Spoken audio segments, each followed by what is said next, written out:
ನಮಸ್ಕಾರ ಸ್ನೇಹಿತರೆ, ಅಗ್ನಿಸಾಕ್ಷಿ ಸನ್ನಿಧಿಗೆ ಆಕ್ಸಿಡೆಂಟ್ ಆಗಿದೆ. ಯಾವಾಗ ಏನು ಅನ್ನೋ ಸಂಪೂರ್ಣ ಮಾಹಿತಿಯನ್ನು ನೋಡಿ. ಅದಕ್ಕಿಂತ ಮುಂಚೆ ಈ ವಿಡಿಯೋಗೆ ಒಂದು ಲೈಕ್ ಮಾಡಿ, ವಿಡಿಯೋ ಕೆಳಗಡೆ ಕಾಣುವ ರೆಡ್ ಕಲರ್ ಸಬ್ಸ್ಕ್ರೈಬ್ ಬಟನ್ ಅನ್ನು ಈಗಲೇ ಕ್ಲಿಕ್ ಮಾಡಿ, ಈಗಲೇ ಸಬ್ಸ್ಕ್ರೈಬ್ ಆಗಿ. ಹಾಗೆ ಪಕ್ಕದಲ್ಲಿರುವ ಬೆಲ್ ಐಕಾನ್ ಕೂಡ ಮರದಲ್ಲಿ ಕ್ಲಿಕ್ ಮಾಡಿ ಸ್ನೇಹಿತರೆ. ಇದರಿಂದ ನಾವು ಮಾಡುವ ಪ್ರತಿನಿತ್ಯದ ವಿಡಿಯೋಸ್ಗಳು ನಿಮಗೆ ನೋಟಿಫಿಕೇಶನ್ ಮುಖಾಂತರ ಬರ್ತದೆ. ಖಾಸಗಿ ವಾಹಿನಿಯಲ್ಲಿ ಮೂಡಿಬರುತ್ತಿರುವ ಅಗ್ನಿಸಾಕ್ಷಿ ಧಾರಾವಾಹಿ ಇದೀಗ ದಿನಕ್ಕೊಂದು ರೋಚಕ ತಿರುವು ಪಡೆಯುತ್ತಿದೆ. ಹೌದು, ನಾಯಕ ಸಿದ್ಧಾರ್ಥ್ ರಿಯಲ್ ಲೈಫ್ನಲ್ಲಿ ಮದುವೆಯಾದ ಮೇಲೆ ಧಾರಾವಾಹಿಯಲ್ಲಿ ಕಾಣಿಸಿಕೊಂಡಿಲ್ಲ.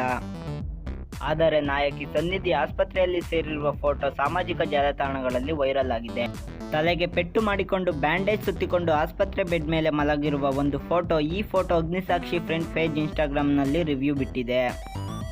ಆ ಫೋಟೋವನ್ನು ನೋಡಿ ಅಗ್ನಿಸಾಕ್ಷಿ ಸನ್ನಿಧಿಗೆ ಆಕ್ಸಿಡೆಂಟ್ ಆಯಿತೇನೋ ಎಂದು ಕಾಳಜಿಯಿಂದ ಮೆಸೇಜ್ ಮಾಡುತ್ತಿದ್ದಾರೆ. ಆದರೆ ಇದೆಲ್ಲ ಶೂಟಿಂಗ್ ಭಾಗವಾಗಿದ್ದು ಮುಂದಿನ ಸಂಚಿಕೆಯಲ್ಲಿ ಅಗ್ನಿಸಾಕ್ಷಿ ಸನ್ನಿಧಿಗೆ ಆಕ್ಸಿಡೆಂಟ್ ಆಗೋ ಸನ್ನಿವೇಶವಾಗಿದೆ. ಈಗಾಗಲೇ ರಾಧಿಕಾ ನಿಜ ವಿಚಾರ ಗೊತ್ತಾಗಿದ್ದು ಇನ್ನೇನು ಚಂದ್ರಿಕಾ ಆಟಕ್ಕೆ ತೆರೆ ಬಿದ್ದಿದೆ ಸ್ನೇಹಿತರೆ. ಸಿದ್ಧಾರ್ಥ್ ಎಲ್ಲಿದ್ದಾನೋ ಗೊತ್ತಿಲ್ಲ, ಆದರೆ ಇದೀಗ ಸನ್ನಿಧಿ ಪೆಟ್ಟು ಮಾಡಿಕೊಂಡು ಮಲಗಿರುವ ಫೋಟೋ ನೋಡಿ ಅಭಿಮಾನಿಗಳು ಏನಾಗುತ್ತೆ ಎಂದು ಕಾಯುವಂತೆ ಮಾಡಿದೆ ಈ ಧಾರಾವಾಹಿ ಸ್ನೇಹಿತರೆ. ಈ ವಿಡಿಯೋ ನೋಡಿದ್ರಲ್ಲ ಫ್ರೆಂಡ್ಸ್, ಈ ವಿಡಿಯೋದ ಬಗ್ಗೆ ನಿಮ್ಮ ಅನಿಸಿಕೆಗಳನ್ನು ನಮಗೆ ಕಮೆಂಟ್ ಮೂಲಕ ತಿಳಿಸಿ. ಹಾಗೆ ಈ ವಿಡಿಯೋ ಇಷ್ಟ ಆದರೆ ಲೈಕ್ ಮಾಡಿ, ಶೇರ್ ಮಾಡಿ, ಒಟ್ಟಿನಲ್ಲಿ ಸಬ್ಸ್ಕ್ರೈಬ್ ಮಾಡೋದು ಮಾತ್ರ ಮರಿಬೇಡಿ. Thank you for watching CTV Karnataka.